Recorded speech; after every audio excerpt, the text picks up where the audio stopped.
2. श्यामू और उसके बैल। रामपुर नाम का एक गांव था। उसमें श्यामू नाम का किसान रहता था। उसके पास 2 बैल थे, हीरा और मोती। दोनों में बहुत प्यार था।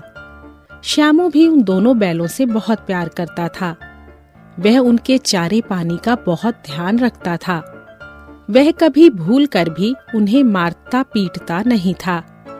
पशु भी प्यार का भूखा होता है, इसलिए हीरा मोती भी श्यामू को बहुत चाहते थे। एक बार श्यामू की पत्नी का भाई रामू हीरा मोती को कुछ दिनों के लिए अपने गांव ले गया, जिससे वह अपनी जमीन को जोत सके, क्योंकि उसके पास बैल नहीं थे।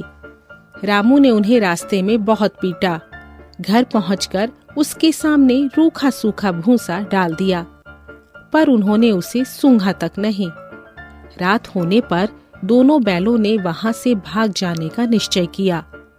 उन्होंने जोर लगाकर रस्सियां तोड़ डाली और भाग निकले। सुबह होने पर जब श्यामू ने उन्हें खड़े देखा तो वह सब कुछ समझ गया और प्यार से उन पर हाथ फेरने लगा। श्यामू की पत्नी उन्हें देखकर जल भुन गई। उसके सामने रूखा सूखा भूसा डाल दिया। रामू उन्हें लेने वापस आया। इस बार वह उन्हें गाड़ी में जोत कर ले गया। रास्ते में मोती ने चाहा कि गाड़ी गड्ढे में धकेल दे, पर हीरा समझदार था। उसने गाड़ी संभाल ली। जैसे तैसे रामू घर पहुंचा। अब रामू ने उनसे बड़ा सख्त काम लेना शुरू कर दिया। वह उन्हें दिन भर हल में जोतता, उन्हें खूब मारता पीटता, मोटे मोटे रस्सों से बांधकर उनके सामने रूखा सूखा भूसा डाल देता। रामू की एक छोटी सी लड़की थी। वह बैलों की दुर्दशा देखती तो उसे बड़ा बुरा लगता। वह रात को चुपके से उन्हें रोटी खिलाती। दोनों बैल उसके प्यार के सामने मार और अपमान को भूल जाते। एक दिन उस लड़की ने बैलों की रस्सी खोल दी। दोनों बैल वहां से भाग निकले। थोड़ी देर बाद रामू उनके पीछे दौड़ा, पर उन्हें पकड़ ना सका। अब हीरा और मोती आजाद थे। रास्ते में उन्हें एक सांड मिला। वह उनकी ओर लपका तो हीरा मोती के होश उड़ गए। भागना बेकार था, इसलिए दोनों ने साहस से काम लिया। सांड ने आकर हीरा पर वार किया तो मोती ने उस पर पीछे से सींगों से चोट की। सांड घबरा गया।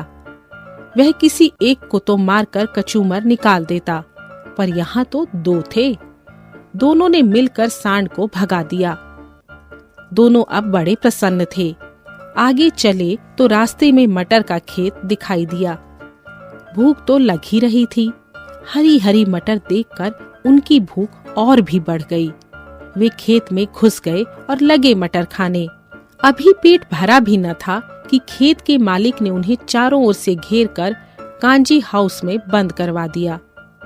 सुबह होने पर कांजी हाउस वालों ने हीरा मोती को एक व्यापारी को नीलाम कर दिया।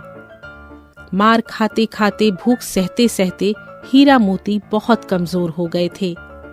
उनकी हड्डियां निकल आई थीं। भूख प्यास से व्याकुल बैलों में कुछ भी दम बाकी नहीं रहा था। वे चुपचाप व्यापारी के साथ चलने लगे।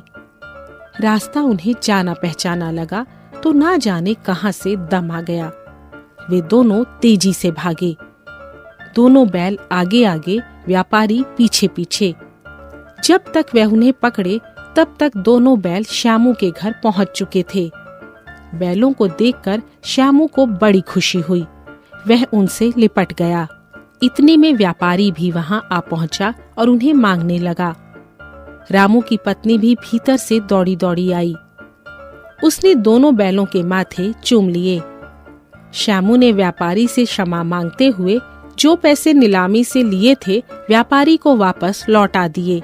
शब्दार्थ वर्ड मीनिंग।